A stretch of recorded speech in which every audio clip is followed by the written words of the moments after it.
इधर तो दार पर रखा हुआ है, दार यानी फांसी का तख्त। इधर तो दार पर रखा हुआ है, उधर सर पैरों में रखा हुआ है। हम अच्छा माल बिल्कुल नहीं, हमें क्यों बांध कर रखा हुआ है। सब इंस्पेक्टर परीक्षा का क्या होगा ये समझ में आ नहीं रहा है।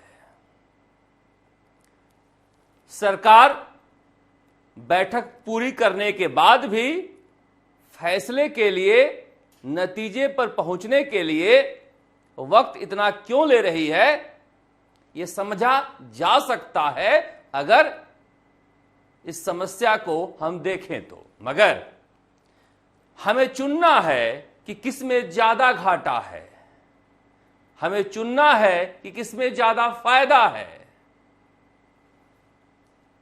अब फायदे और घाटे का ये सौदा कौन करे? मंत्री करें, अधिकारी करें, सरकार करें या फिर जनता करे? आज बात करेंगे हम कि सब इंस्पेक्टर परीक्षा को लेकर जिस तरह से कैंसिल कराने वाले और कैंसिल नहीं कराने वाले दोनों ही अब सामने हैं और सरकार पसोपेश में है। क्यों है, इस बात की भी हम चर्चा करेंगे। चर्चा इस बात पर भी करेंगे कि अशोक गहलोत को सबसे अच्छा आईना कौन दिखा रहा है। मगर शुरुआत करते हैं सब इंस्पेक्टर परीक्षा को लेकर। देखिए, ये आज का दृश्य है जहां पर जो परीक्षा रद्द कराने वाले हैं ये सारे वहां पहुंचे हुए थे इस बात को लेकर कि परीक्षा रद्द होनी चाहिए। डॉक्टर किरोड़ी लाल मीणा के आवास पर पहुंचे थे क्योंकि कल डॉक्टर किरोड़ी लाल मीणा के घर पर वो लोग गए थे आरपीएस से निकलकर जो सब इंस्पेक्टर परीक्षा को रद्द नहीं कराना चाहते हैं। अब ये दोनों के दोनों लोग जा रहे हैं डॉक्टर किरोड़ी लाल मीणा के घर पर। उन्हें लगता है कि बाबा के प्रेशर से ही रद्द हो रहा है और उनको लगता है जो रद्द नहीं कराना चाहते हैं कि बाबा पर प्रेशर से ही रद्द नहीं होगा। मगर देखिए, बहुत ज्यादा फर्क पड़ता नहीं है इस प्रेशर पॉलिटिक्स से, क्योंकि सरकार के पास ये पूरा मामला है। मंत्रियों की जो समिति है उन पर कितना प्रेशर पॉलिटिक्स है ये भी मायने रखता है, क्योंकि कहा जा रहा है कि ये जो बेरोजगार बच्चे हैं जो रद्द कराना चाहते हैं उनसे 50 गुना ज्यादा असरदार और प्रेशर डालने वाले हैं सब इंस्पेक्टर परीक्षा पास करके जो ट्रेनिंग ले रहे हैं। मगर क्या सरकार इस आधार पर फैसला करेगी कि किसका प्रेशर ज्यादा है? पता नहीं। देखिए, दोनों अपने अपने के तर्क दे रहे हैं। ये कह रहे हैं कि आरपीएससी ही इसमें शामिल थी और परीक्षा की जो गोपनीयता है या फिर विश्वसनीयता है वो भंग हो गई है क्योंकि आरपीएससी के लोग इसमें शामिल थे। कितने लोगों तक पेपर पहुंचा है ये भी पता नहीं और कब तक जांच चलेगी ये भी पता नहीं।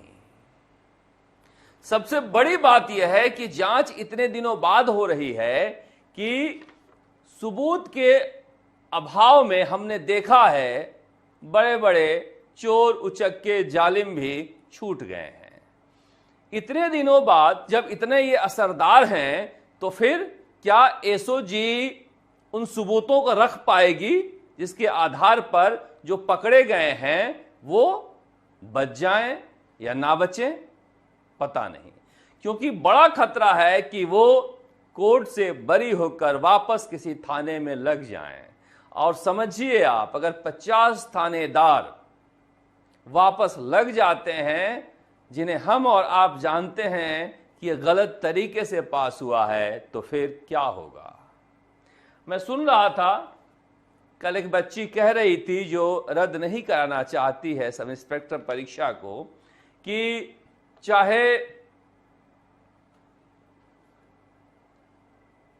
जितने भी गुनाहगार छूट जाएं, एक बेगुनाह को सजा नहीं होनी चाहिए। मसला यही है।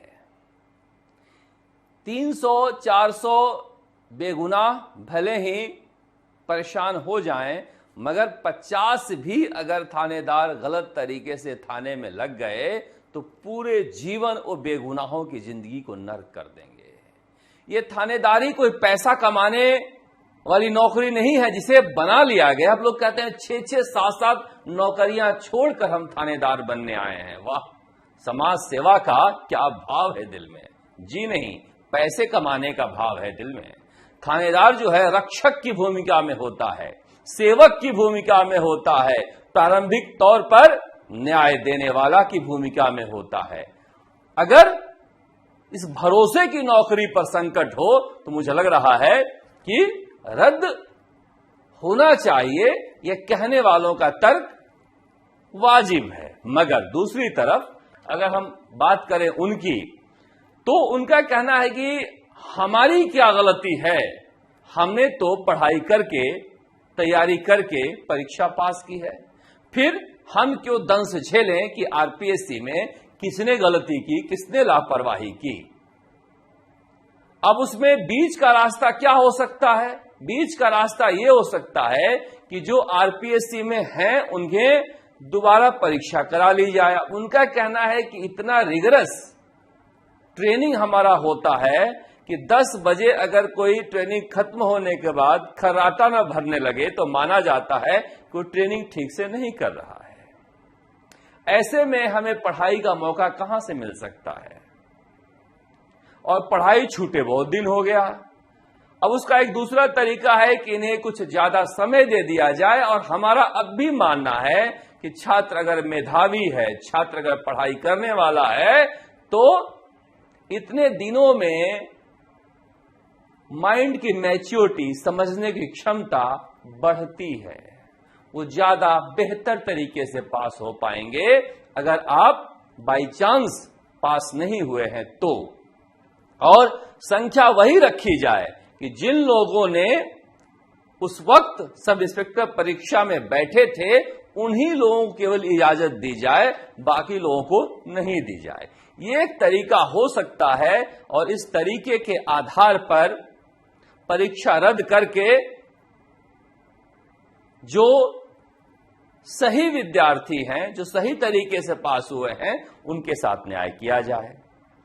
या फिर जो आरपीए में हैं उनकी एक परीक्षा अलग से ले ली जाए, उस आधार को तय करते हुए कि इतने दिनों में इन्हें पढ़ने का वक्त नहीं मिला है।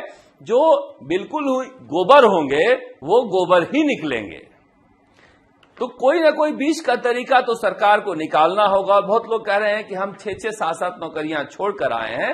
मुझे लग रहा है कि 2 साल का पीरियड होता है वापसी ज्वाइनिंग के लिए, सरकार कोशिश कर सकती है उन्हें वापस ज्वाइन कराने के। मगर ये अलग अलग तर्क हैं। ये सारे लोग हैं जो उस समय आए थे अपने माँ बाप को लेकर। कल इस पर भी हंगामा मचा कि ये आरपीए से कैसे बाहर आए हैं। हालांकि इनकी भी संख्या करीब 100 के आसपास थी, मगर जो वहां कहा जा रहा है कि ट्रेनिंग लेने वालों की संख्या करीब 550-600 के आसपास है। अब देखिए इसमें कौन दोषी है, कौन निर्दोष है, हम कहने वाले कौन होते हैं? अब कहने वाले कह रहे हैं कोई रेणु नाम की एसआई ट्रेनी थी, वो जोगाराम पटेल जी के पास गई थी इसी तरह से भीड़ में और जाकर कहा था कि हमारे जैसे पढ़ने वालों का क्या दोष, और उसे एसओजी ने पकड़ लिया पेपर खरीदने में। अब नए नए गैंग का नाम आ रहा है, अब कोई हरियाणा गैंग का नाम आ रहा है, अलग अलग गैंग के नाम आते ही रहेंगे। मैं फिर भी कह रहा हूं कि अब सुरेश ढाका पकड़ा जाएगा तो न जाने कितने लोगों का नाम और आएगा। ये पकड़ने का सिलसिला काफी लंबा है और सब इंस्पेक्टर परीक्षा एक बार रद्द हो जाए या फिर कोई रास्ता निकल जाए तो दूसरी परीक्षाओं की जांच का भी रास्ता खुले। सब इंस्पेक्टर परीक्षा में घोटाला कैसे पकड़ में आया था? जब जेईएन परीक्षा की जांच शुरू हुई, 700 के आसपास जेईएन लगे हुए हैं, उनकी तो कोई जांच ही नहीं हो पा रही है कि वो कैसे लगे हुए हैं। यहां तो अशोक गहलोत ने 5 साल में इतना बर्बाद किया है राजस्थान को, इतना बर्बाद किया है कि पता नहीं जब वो कुछ बोलते हैं और मीडिया वाले माइक लगाते हैं तो मैं सोचता हूं इस शख्स के पास कितनी दिलेरी है। ये सारा बखेड़ा उनका खड़ा किया हुआ है। उसी वक्त पता लग गया था कि सब इंस्पेक्टर परीक्षा में पेपर लीक हो गया है और हम उस वक्त से चिल्ला रहे हैं। मगर कहने वाले को खलनायक कह देते थे जिसने कहा है पेपर आउट हुआ है उसे जेल में डालो, और जो आउट किए थे उनको भी जेल में नहीं डाल पाए। ये झूठ बोलते हैं कि पकड़ने की प्रक्रिया हमने शुरू की, ये पकड़कर छोड़ने की प्रक्रिया शुरू किए थे। वो तो ईडी आई है जो बाद में रीट पेपर वाले पकड़े गए हैं, वरना सारे के सारे अशोक गहलोत के जमाने में छूट गए थे। गजब का कर्मकांड करके गए हैं अशोक गहलोत जी, इतना रायता बिखेरे हैं कि बटोरना भजन लाल शर्मा के लिए मुश्किल हो रहा है। अब कहा जा रहा है कि आज शाम को जोगाराम पटेल रिपोर्ट दे देंगे और कल के कैबिनेट में डिसीजन ले लिया जाएगा। मगर क्या जो मंत्रियों की समिति है उन पर भारी दबाव है? अब कहा जा रहा है कि जो रद्द नहीं कराना चाहते हैं उनके घर वालों ने गाड़ियां कर करके जयपुर में नेताओं से मुलाकात शुरू कर दी है। मेरा पहले दिन से ये ऑब्जेक्शन रहा है कि भाई ये मंत्री कौन से एक्सपर्ट हैं जो तय करेंगे कि परीक्षा रद्द हो या नहीं हो? एसओजी, एजी, पुलिस जांच करने वाली जो मशीनरी है वो तय करेगी या सरकार तय करेगी? अब ये मंत्री कौन से एक्सपर्ट हैं जो तय करेंगे, हमें समझ में नहीं आ रहा है। मंत्रियों का फैसला भजन लाल सरकार के लिए इधर का हो या उधर का हो, गले का फांस बनने वाला है, क्योंकि कोई भी इसमें एक्सपर्ट नहीं है। और एक्सपर्ट की जो राय आई है उससे अगर उल्टा फैसला लिया जाएगा तो भी हंगामा है। मगर समस्या है कि इस परीक्षा को लेकर क्या किया जाए। और अशोक गहलोत ने विरासत में बहुत कुछ सौंपा होगा भजन लाल शर्मा को, मगर ये भी सौंपा है। अब सियासी बातें भी कर लेते हैं। भजन लाल शर्मा ने कहा है अपने सारे मंत्रियों को कि आप खुद के स्तर पर विदेश जाइए और निवेश लाइए। अच्छा लगा है सुनकर, क्योंकि अशोक गहलोत के सरकार में कहा जाता था अपने स्तर पर खूब अधिकारी लगाइए और खूब कमाइए। कुछ तो फर्क पड़ा है। और अशोक गहलोत का यह बयान मैं दिखाना चाह रहा था, जिसे आप लोगों ने सुन लिया है, तो सुनने का कोई मतलब नहीं है। हरियाणा हार का वजह वो बता रहे थे सीनियर ऑब्जर्वर की भूमिका में जो निभा कर आए थे। उसका जवाब मैंने नहीं दिया है, उसका जवाब उनके ओएसडी रहे लोकेश शर्मा ने दिया है। यहां भी पूरा मीडिया कह रहा था, एग्जिट पोल कह रहे थे, संगठन कह रहा था, कार्यकर्ता कह रहे थे, पूरी आत्मविश्वास में अशोक गहलोत जी आप भी कह रहे थे कि राजस्थान में सरकार कांग्रेस की रिपीट होने जा रही है, मगर मैं नहीं कह रहा था। अशोक गहलोत 3 बार हारे हैं और तीनों बार हारने के बाद जनता से पूछते हैं ये क्या हो गया। 2 बार तो ईवीएम को दोषी ठहरा चुके हैं, लेकिन परिणाम सबके सामने है और आपको उसका अफसोस तक नहीं हुआ। अफसोस इसलिए नहीं हुआ कि आप हार की वजहों को कहीं और ढूंढते हो, हार की वजह ईवीएम में ढूंढ रहे हैं। इससे बड़ा कोई पाप हो नहीं सकता है। राजस्थान की हार को भी गंभीरता से लिया जाना चाहिए था। जो हरियाणा में ये बता रहे हैं कि हार के वजहों को हम गंभीरता से लिए हैं और इसके लेकर चर्चा करेंगे, मंथन करेंगे। राजस्थान के हार को लेकर कभी इन्होंने गंभीरता से नहीं लिया, और गंभीरता से लिए होते तो सचिन पायलट को वक्त दिए होते मिलने का और कांग्रेस एक होती। मुझे तो लगता है कभी कभी कार्यकर्ता इन नेताओं का घेराव न कर ले कि हमें क्यों मार रहे हो, आपस में इस तरह से खेमे बनाकर। कार्यकर्ता कांग्रेस का डरा रहता है कि इसके पास जाए तो वो नाराज हो जाए, उसके पास जाए तो ये नाराज हो जाए। कांग्रेस के कार्यकर्ताओं को इन्होंने फुटबॉल बना दिया है।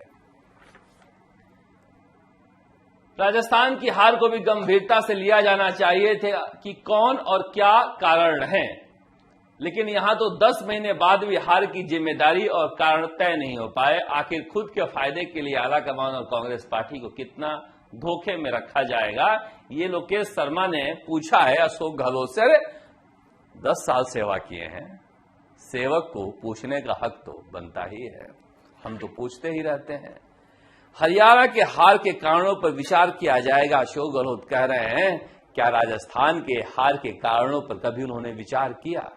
विचार करते तो शायद राजनीति से संन्यास लेने के बारे में भी सोच लेते, मगर 2028 की तैयारी कर रहे हैं। चौथी बार का नारा अभी कानों से भूला नहीं है, मगर मैं फिर कह रहा हूं और कहता ही रहूंगा कि कांग्रेस के लिए एक बड़ी चुनौती है भजन लाल शर्मा से निपटना।